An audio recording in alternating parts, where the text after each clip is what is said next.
Welcome back to another installment of the Best Team series. We've already covered the Emboar and Superior teams, so naturally today we're covering Samurott. When creating a best team, I find the 5 best Pokemon I can to help our starter conquer their said games. I provide movesets, where to find said Pokemon, and even recommend held items. As long as the Pokemon is found pre-post game, they are fair game, including legendaries. However, egg moves are not allowed, no post-game tutor moves, alongside no trade evolutions. That's pretty much the TLDR. With that said, let's hop into Samurott. So, back in the day, I deemed Samurott the best starter for Pokemon Black and White 2, and in some sense, there is still some truth to that. The main reason I made that claim was due to the fact Black and White 2 offered little to no water Pokemon in the early to mid game. Your best option is Vaporeon for the most part, until you hit the later game where you find options like Lapras, Walrein, and Starmie. Swanna and Jellicent are both alright, but Vape outclasses their special attack by a good margin. With the Samurott line, you have a pretty decent in-game water type right off the bat. It's got 2 attacking stats, both above 100. It learns Razor Shell at level 17, and it can be pretty flexible, either being a physical or special attacker. It doesn't have Starmie speed, but at the same time, most water options in Unova 2 do not. But it's the availability that makes it worthwhile as a starter Pokemon in my opinion. With that said, this gives the player more room to experiment without having to worry about a water type.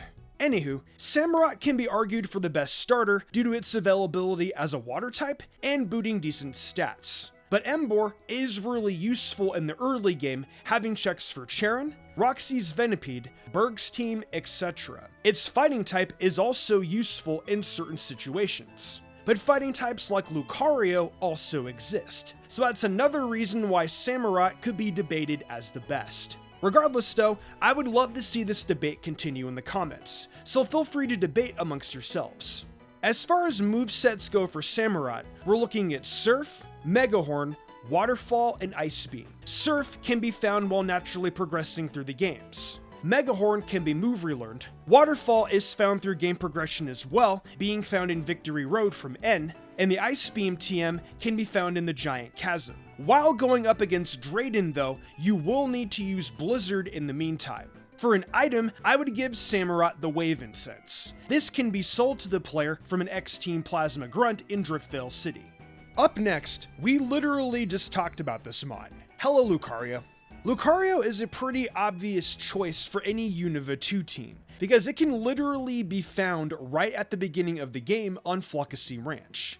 Not to mention, you could hypothetically have a Lucario by the time you faced off against Roxy, as mentioned in the Superior team. Lucario has that dual typing of fighting and steel, which gives you that immunity going up against Roxy. If you are able to pull off this evolution by then, that victory against her will feel that much more rewarding. Other than that, Lucario has great stats to boot for Black and White 2, and it can be used as a mixed attacker. It checks off everything you need for a fighting type Pokemon, plays a big part in the early to mid game, and it will help carry you to the end game as well. Lucario's moveset is going to consist of Aura Sphere, Bone Rush, Swords Dance, and Shadow Claw. Now, for Lucario's fighting stab, Aura Sphere will not be available until level 51, so in the meantime, you'll have to either use Force Palm or Brick Break. Force Palm can be learned via level up pretty early, and Brick Break can be obtained as a TM from the Pokemon World Tournament after obtaining 12 points. The choice is up to you if you want to grind for that though. If not, Force Palm will have to suffice, which is pretty unfortunate. For early Steel Stab, Metal Claw can be used. Bone Rush can be learned at level 29, Swords Dance level 37, and lastly the Shadow Claw TM can be found at the Celestial Tower. For an item, I would give Lucario the Expert Belt, which can be given to the player by an NPC in Driftvale City by showing them a Mon level 30 or higher.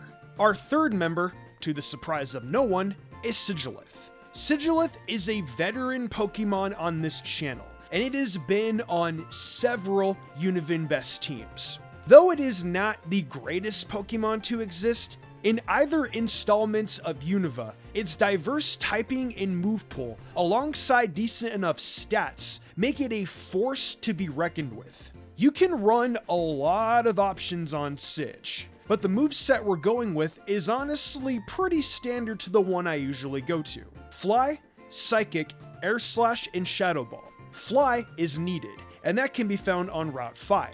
Air Slash is learned at level 41, Psychic at 44, and Shadow Ball can be found as a TM in the Strange House near Reversal Mountain. Until you get Air Slash and Psychic, Psy Beam and Air Cutter can be used, which can be learned at really early levels. That's also another really neat thing about Sig, is that its stab options are all learned via level up, and its early kit is really solid. For an item, we're going with the Twisted Spoon, which can be found in the Castelia sewers right when you get to Castelia. So you already have an amped up Psy Beam by the time you get it. Sigilyph has never let me down in a playthrough before, and every time I play Unova, it's present like at least 80% of the time. It's fast, hits hard, and has a Swiss Army knife of moves it can use. It is a very underrated Pokemon, and even though I've mentioned it several times, I still feel it needs to get more love. We're gonna make this next section a tad shorter than the others, because everyone at this point pretty much knows Krookodile is gonna make this team. It's got good stats to boot, solid typing of ground and dark, and is probably this team's MVP as usual. It's a mon that speaks for itself, carrying you through the mid game all the way to the end game. Its moveset is Crunch, learned via level up, Earthquake, also learned via level up, Rock Slide can be found in Mistralton Cave as a TM, and Toxic can be found in the Seaside Cave as a TM as well. For abilities, you can't go wrong with Intimidate or Moxie. I've used both, and they're both really solid, so it comes down to what you want. I personally like Moxie a little more, but Intimidate definitely isn't a wrong answer. For the item of choice, it's using the Soft Sand. This can be found in the Desert Resort right when you get there. So, you're already going to have a stronger ground stab by the time you get to Elesa. For help against Elesa's Emolga, Rock Tomb can be found in the Relic Castle. At the penultimate spot, it's gonna be Galvantula. I think Galvantula is the best electric mon you can use in either installment of Unova. You can grab Joltik right before your face off against Skyla in the Charred Stone Cave. It can be evolved relatively quickly, and the best part is it comes with Compound Eyes, which means Stab Thunders are literal nukes and are pretty much never missing.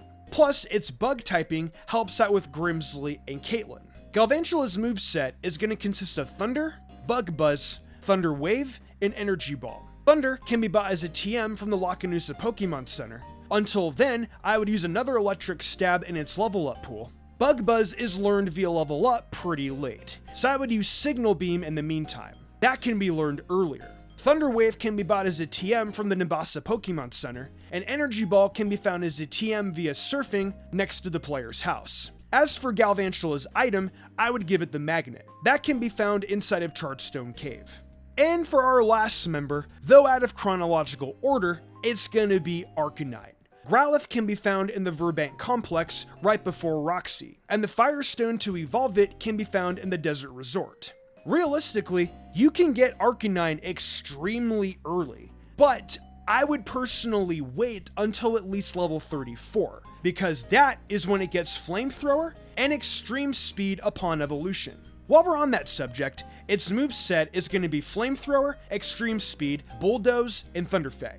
Flamethrower and Extreme Speed I've already explained. Bulldoze can be earned as a TM from Clay, and Thunderfang can be move relearned. I will of course also leave you guys a video in the description below of where to find heart skills.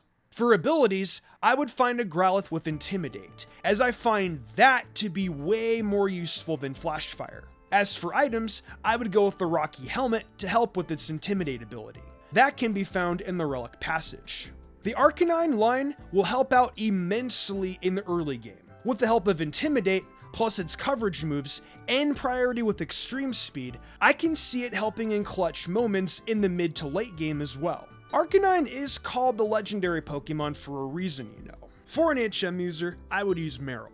Meryl gets access to all the HMs you're going to need for the most part, and you also find it really early in game as well. And there you have it, another best team down the hatch and remastered.